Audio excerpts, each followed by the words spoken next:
Someone in my comments made the claim that since he wouldn't send his kids to hell, therefore hell is not real because a loving God would not send his kids. Interesting take, since hell is explicitly described in the Bible. But I'm going to teach you guys something that might sound weird at first, and it did to me, but this is actually a very important thing to understand if you're doing any sort of apologetics or if you're just really interested in theology. But it will definitely upset some youth pastors and small group leaders. Using human analogies to describe our relationship with God is almost always unhelpful. And you might not believe me at first, but start looking at the logical fallacies that people make when they try to compare their relationship with their kids or other people with God. That's not to say that we can't learn anything about God from our human relationships. Marriage is an image of Christ's relationship with the church, for example. But when you start saying that I feel this way about my kids, or I talk to my girlfriend this way, it starts to break down pretty quickly. Sure, you wouldn't send your kids to hell.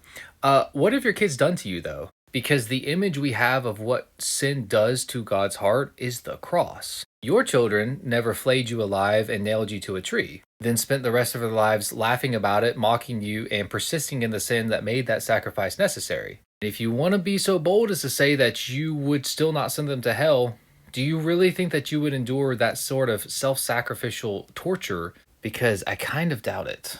Maybe I'm wrong, who knows? But fortunately, God is not like us, and He is abounding in grace and mercy and forgiveness. Unfortunately, you need to be careful when using these human anecdotes. I'm not saying that you can't use them at all, but when it comes to deciding theology and whether or not a certain sin is allowed, or if rules have been updated in the Bible, and you just say, oh, well, I wouldn't do that with my kids, so therefore God wouldn't do.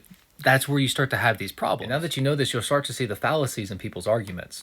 And what you'll start to notice is that a lot of the objections to Christianity, especially fundamental Christianity, if you want to call it that, traditional Christianity, real Christianity, comes from people basing doctrine off of personality. God bless.